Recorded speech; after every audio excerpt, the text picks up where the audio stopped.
사랑하는 성도 여러분, 오늘도 하나님의 은혜와 하나님의 축복이 여러분들의 삶에 늘 함께 하실 수 있기를 주님의 이름으로 간절히 축원합니다.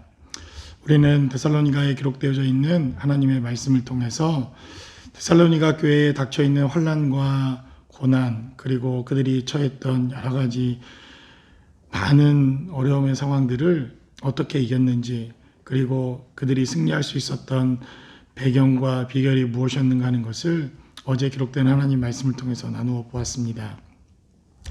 오늘 기록되어져 있는 데살로니가 전서 4장 13절로 18절까지의 기록된 하나님의 말씀은 어제 우리가 데살로니가 전서 4장 전반부에서 말씀을 통해 나누었듯이 그들이 겪고 있는 고난과 환난의 상황 속에서도 그들이 어떻게 이겼는지, 무엇이 그들을 이기게 하고 승리케 하였는지, 하나님이 주시는 영적인 승리의 비결과 축복의 메시지를 근거로 부활과 구약 성경에 기록되어져 있는 하나님의 말씀의 메시지가 데살로니가 전서에 녹아 들어가 있다라고 우리가 말씀을 나누었습니다.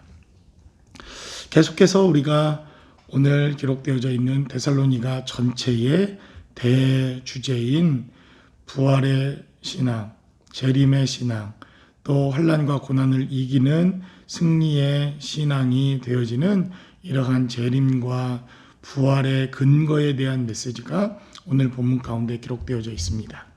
13절로부터 18절까지 짤막하게 기록되어져 있는 이 데살로니가에 기록된 메시지, 특별히 데살로니가 전체에 기록된 메시지는 바울의 재림신앙, 바울이 가지고 있었던 주님의 재림과 우리의 부활신앙에 대한 신학적 근거가 대단히 중요하게 기록되어져 있는 그러한 메시지이기도 합니다. 그래서 오늘 사도 바울은 오늘 본문에 기록된 메시지를 통해서 부활의 근거로서 세 가지를 우리에게 제시하고 증거합니다. 그 첫 번째가 되는 것은 바로 이 부활의 근거는 그리스도인들이 부활이라고 하는 신학을 만들어냈거나 그리스도인들이 혹은 사도 바울이 부활이라고 하는 어떠한 이러한 신학적인 이슈를 선점해서 만들어진 것이 아니라 이 부활의 기초가 되고 근거가 되는 것은 바로 주님의 부활이 먼저 있었기 때문에 우리는 그 주님의 부활의 근거로 우리도 역시 부활할 것이며 부활의 신앙을 가진 자들이 마지막 때에 승리할 수 있다고 하는 사실을 전제로 오늘 본문도 역시 그렇게 기록합니다. 14절에 기록된 메시지는 우리가 예수께서 죽으셨다가 다시 살아나심을 믿을진대라고 성경은 기록합니다. 우리의 믿음의 근거가 되는 예수님, 그리고 예수님의 행적, 예수님의 말씀, 우리가 주일 예배를 통해서 이제 요한복음을 시작하지 않았습니까? 바로 그 요한복음의 대주자가 되는 예수님이라고 하는 이 대주자는 우리의 신앙의 근거이며 믿음의 대상이며 우리의 모든 믿음의 기초가 되어지는 바로 그분이 예수님이라고 하는 사실을 오늘 사도 바울도 동일하게 오늘 고백합니다. 그래서 이 부활이라고 하는 가장 중요한 우리 신앙의 이 요소는 바로 예수님께서 먼저 죽으시고 부활하셨기에 이것이 우리에게 부활의 근거요, 부활의 믿음의 소재가 되어진다고 하는 사실을 우리는 기억해야 합니다. 이것은 바울의 주장도 아닙니다. 이것은 사도들의 또한 주장도 아닙니다.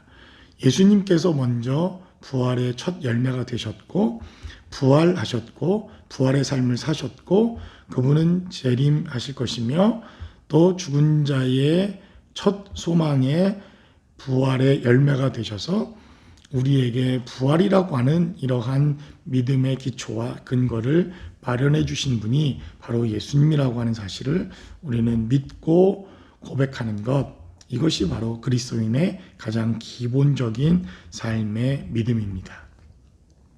두 번째로 사도 바울은 15절에 기록된 말씀을 통해서 바로 부활의 근거가 되는 것은 하나님의 언약과 말씀이라고 하는 사실을 사도 바울은 우리에게 증거합니다. 15절은 기록된 대로 우리가 주의 말씀으로 너희에게 이것을 말한다라고 성경은 기록합니다. 부활에 대해서 증거하면서 부활에 대한 메시지를 나누면서 부활에 대한 생명의 증거를 통하여 이기고 승리하라고 권면하고 또 힘을 우리에게 영적인 힘을 공급하면서 사도 바울은 이러한 부활의 근거가 바로 주의 말씀으로 사도 바울이 우리에게 증거한다 이렇게 말합니다. 바로 주의 말씀으로 너희에게 이것을 말하노니 라고 하는 이 메시지는 16절로 17절까지 기록된 메시지입니다. 또한 데살로니가 전체에 기록되어져 있는 하나님의 계시와 하나님의 언약을 의미하는 것이기도 합니다. 18절에 기록된 대로 그러므로 이러한 말로 서로 위로하라. 이 말 16절로 17절까지 기록된 이 말의 근거와 기초가 되는 건 주의 말씀으로 이러한 모든 말들을 사도 바울은 전하고 증거하며 편지를 썼다는 것입니다. 그러므로 사도 바울의 생각이나 사도 바울의 사상이나 사도 바울의 삶을 강조하거나 강요한 것이 아니라 사도 바울은 하나님의 말씀과 하나님의 언약에 근거하고 기초한 하나님의 말씀과 약속을 증거했다는 것입니다.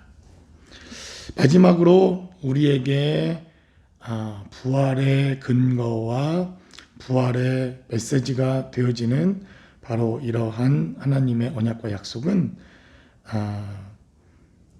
사도 바울의 영적인 경험과 체험으로부터 나온 하나님의 언약의 약속이라고 하는 것을 증거합니다. 16절로 17절에 기록된 이 메시지는 사도 바울이 2차 전도 여행을 통해서 그는 이고니온이라는 지방에서 하나님의 복음과 말씀을 전하다가 그는 돌에 맞습니다. 거의 죽음에 이르게 되어지는 거의 죽음의 문턱까지 가서 그를 성 밖에 사도 바울을 버리는 이러한 사태가 일어납니다. 사도 바울은 돌에 맞아 거의 목숨을 아마 잃었던 것 같습니다.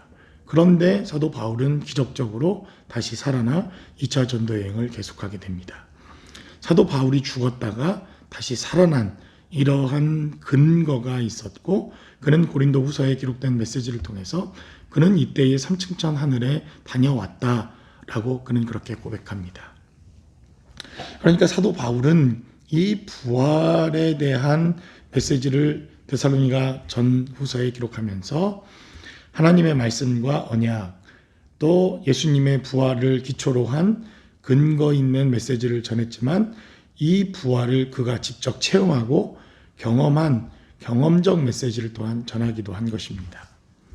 그래서 오늘 사도 바울이 증거하고 있는 이 부활 신앙은 예수님이 우리를 위해 죽으시고 부활하신 첫 열매가 되셨고 그분의 언약과 말씀이었으며 그 언약과 말씀을 사도 바울은 직접 체험하고 경험한 체험적 근거와 약속의 메시지를 사도 바울은 이렇게 증거했다는 것입니다.